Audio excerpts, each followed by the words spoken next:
Alright gang, we're just waiting on the broadcast link to go out and we'll get started. Alright. I'm going to pause it for 1 second here.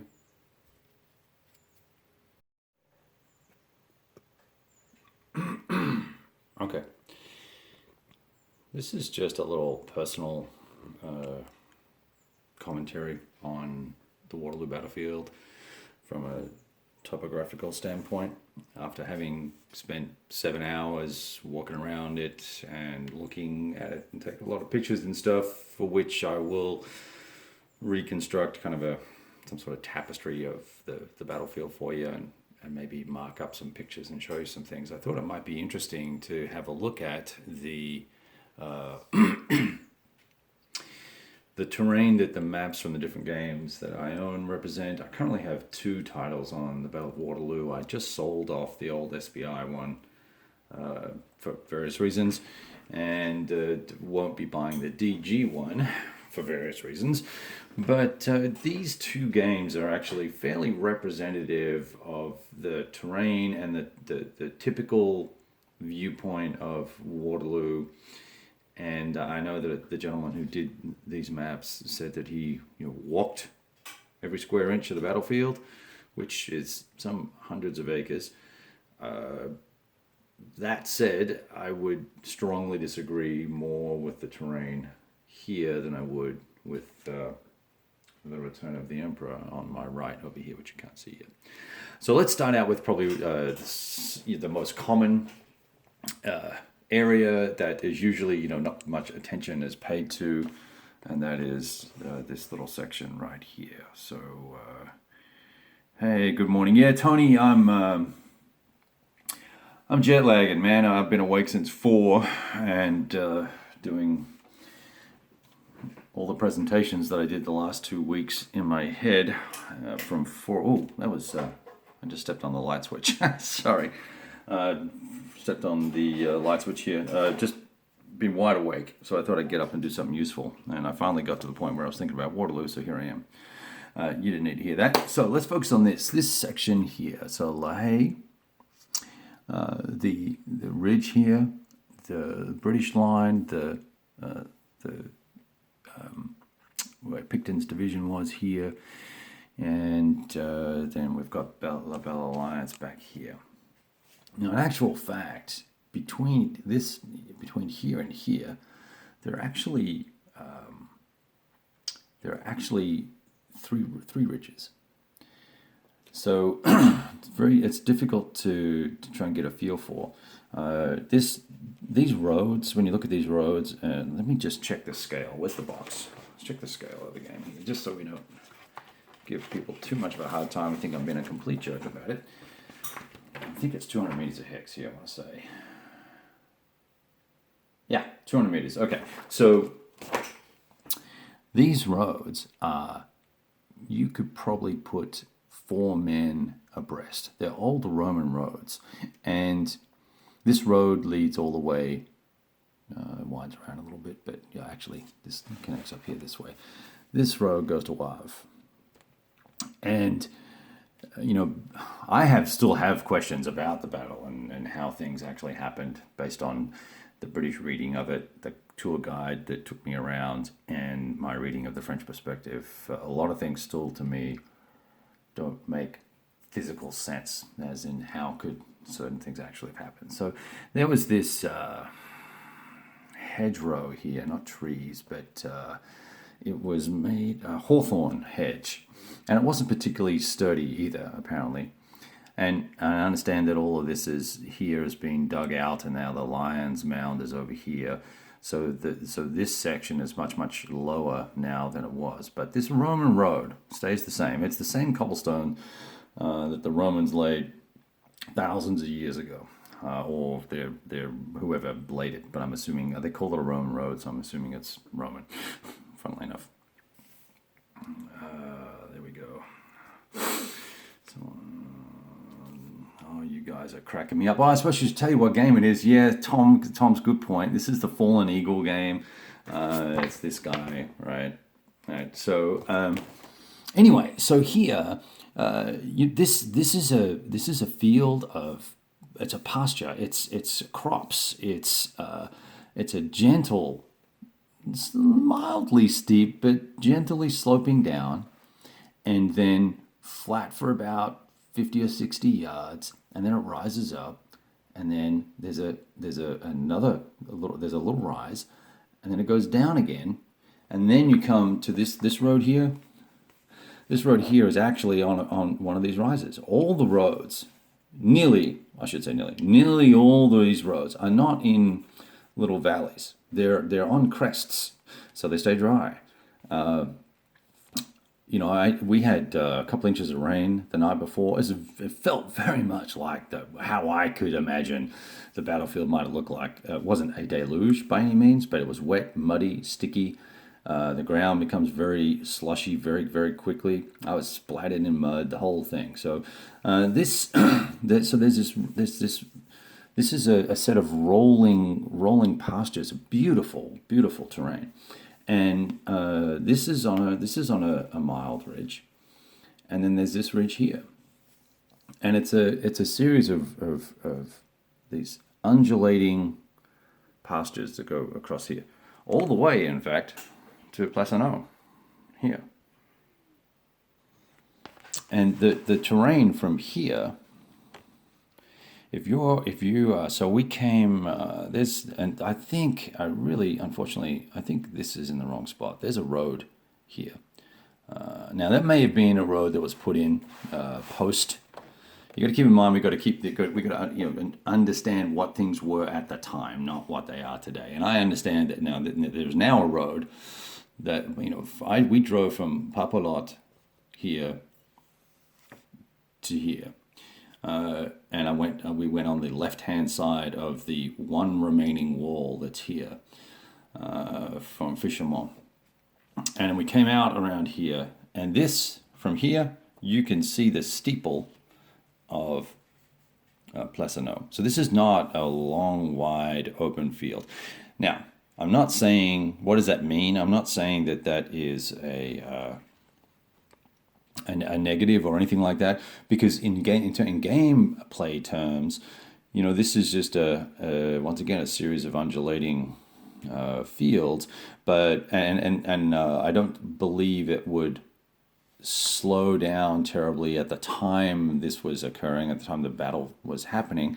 It probably would not have slowed down the movement from A to B. So having it represented as flat is fine, and since range is not an issue, we don't have to worry about it. So this is all cool, but it's this section over here.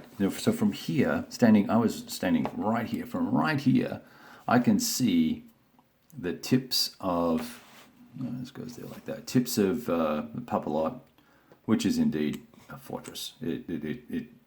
That should be designated a fortress. That thing is every bit as tough as La Haye. The walls are hugely thick. It's got big carriage gates and 3-story building in some parts.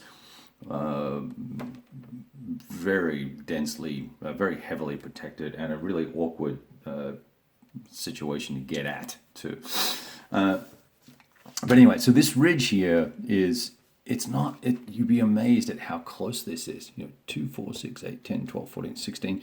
1,600 meters. I'd be almost inclined to say it's even less than that. It felt very, very, very condensed. This is a massively tight area, and everything actually seems to be. It's more oriented that way, from my viewpoint. When I was looking from here, you would look out, and this was probably a couple of 100 meters, right? And then there was this ridge here that would then roll off, and then it came up again. And had this road on it, and you walk this road and look back across, and this is where the Grand Battery was set back some way, and then some of the horse artillery moved up over here somewhere to get in closer, because they were in ball range, but it's sort of the limits of ball range, and certainly not queso shot, which made it very clear to me that it was unusual that there was no bombarding going on here of La Haye in a heavy way to kind of break down the walls there. Even though LaHaye, they chased him out eventually, this whole section was hard to imagine and visualize because all of this all around here had been dug out completely. So anyway, now so if we look at that, and we're going to get back, I'm going to come over to Hougoumont in a minute because I think that's one of the biggest differences of the two. But let's grab this guy from Return of the Emperor and have a look at its map.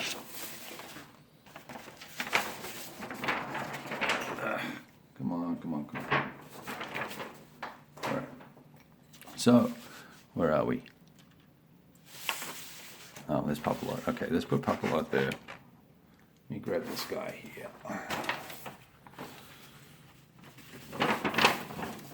Yeah, here we go.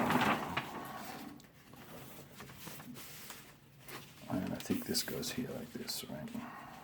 Basically. Oh, and here, these guys have done this really well here too. So let me fold it out just so you can see.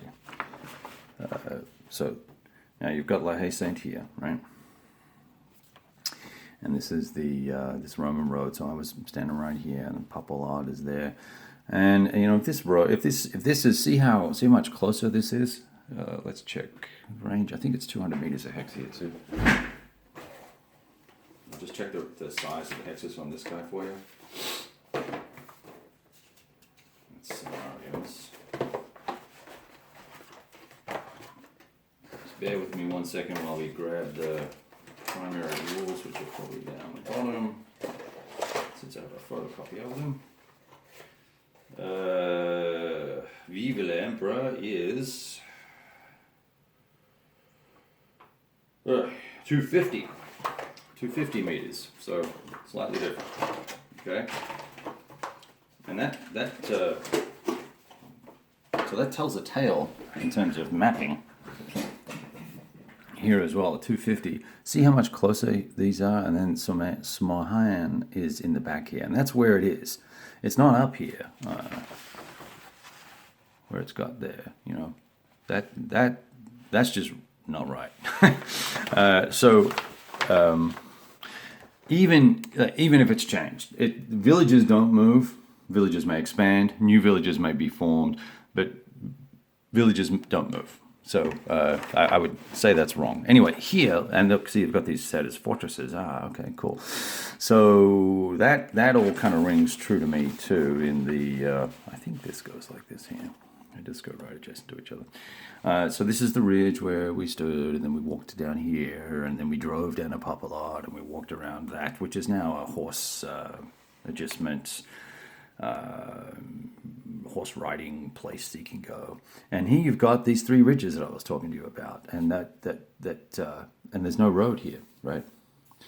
Which is interesting because I believe there was a road here. You know what? We came along this road, so that's interesting.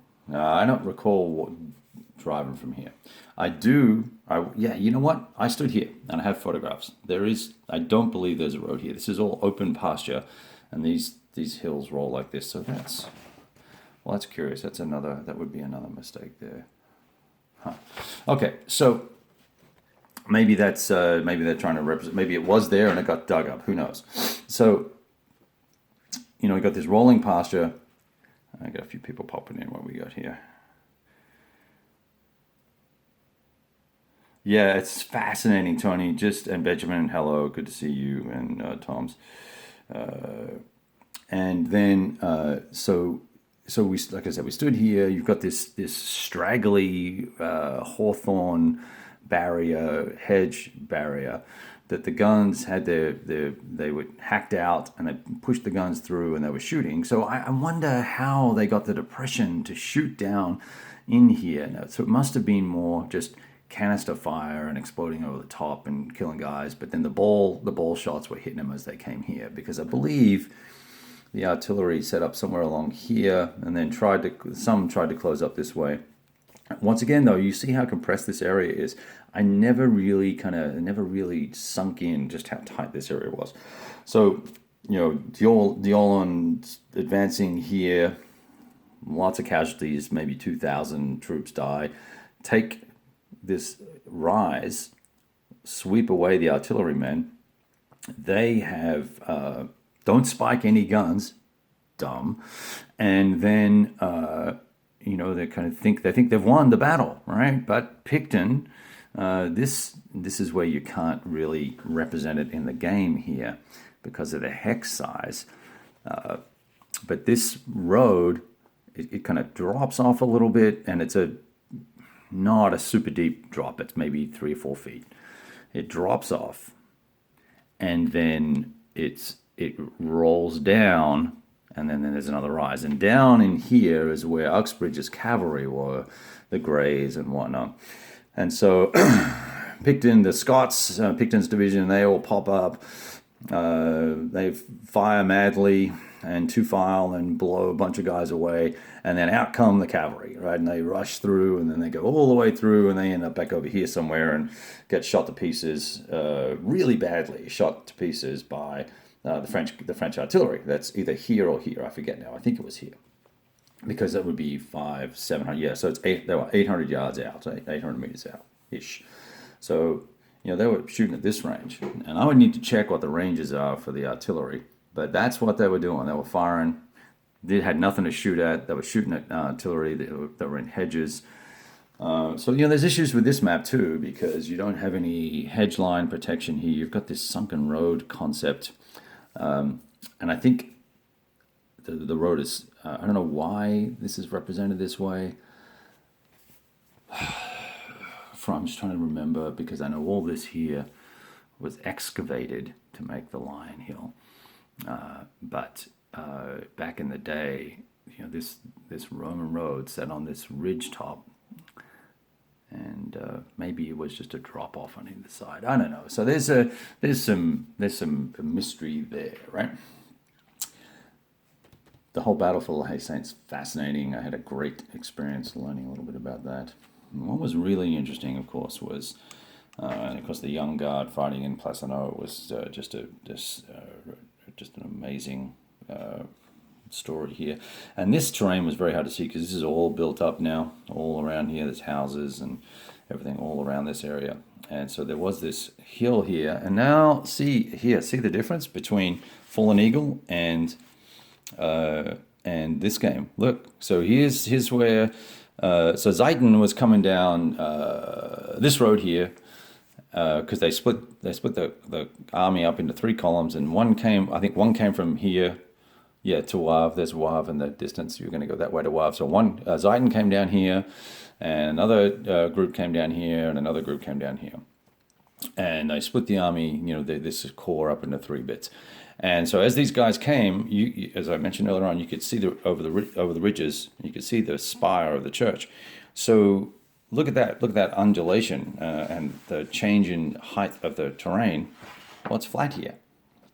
Now, for gameplay purposes, probably doesn't really matter. Depends on what the movement rates are, depends on what formations you're in and all the rest of it, whether it's going to disrupt you or not. But really interesting terrain here to see and see how people represent the differences and what's going to impact, what's important to the designer. I get a little bit fussy about the physical location of things, where things are specifically, whether they're on the left-hand side of the creek or the right-hand side of the creek, whatever the case may be.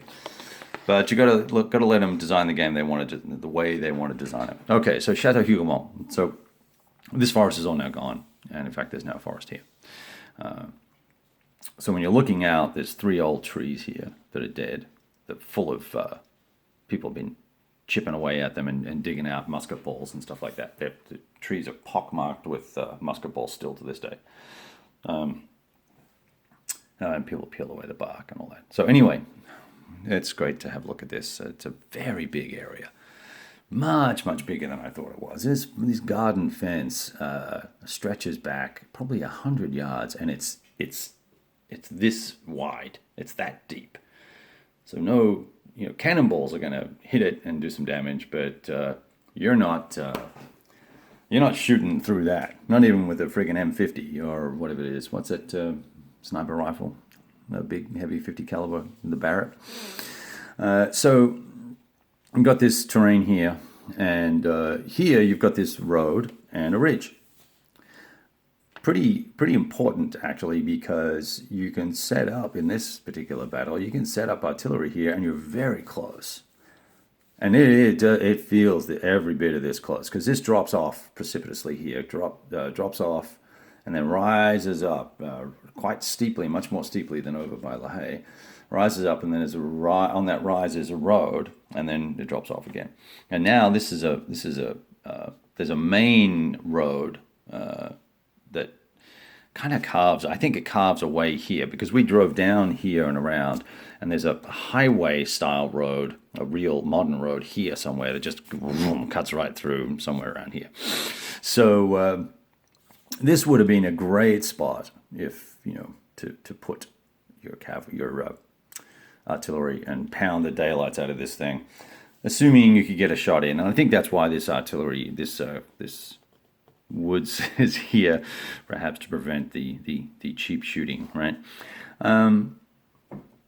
There's a cut here, a draw that you could a true sunken road, but it's more of a trail that kind of runs along. We got to see the once again where there's a cavalry charge here, and they came up over the rise. I'm trying to get my bearings here. I think there's La Haye, Hougoumont. It was this section here. Yeah, so it must have been this corner here, where the cav come up over the rise, and there's all these squares, and they're like, fuck it. So nothing's happening here. Same with over by La Haye. There was a group of chasseurs that were milling about for 45 minutes looking for some reinforcements, and nothing came. So fascinating to see all that. Let's compare to this. Once again, here's Hougoumont, 200 meters of hex now. You get a little bit more detail.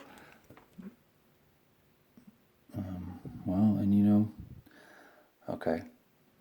So I the diagram's different, but that's fine. You can draw whatever you want.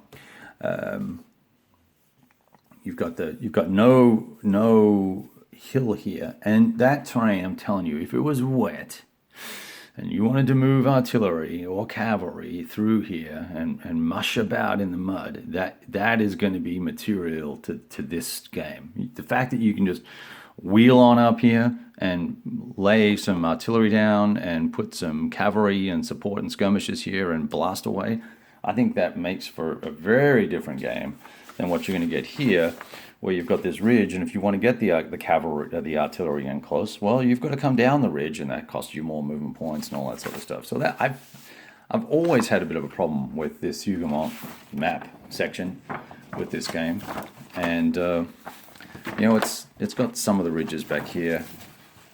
See different ridge lines again too. So anyway, I just thought I'd share that with you. It's really interesting to get a feel for the way the designers and the artists interpret. Excuse me for bumping that. Interpret the map scales, the terrain that matters, and the size of how the units are going to work together. It struck me that if I was a game designer, it would be really, really interesting to create small unit actions that blew up sections of terrain and really got you to deal with the specifics of the terrain and the formation you're in the conditions, the weather conditions you're in, and the battle point in the battle that you're at. Almost like a blow up map, and trying to jam however many units are in here, work out some sort of scale that makes sense and ranged fire that makes sense, and choose your tactics. Why did these guys advance in echelon? Why did they go in column march?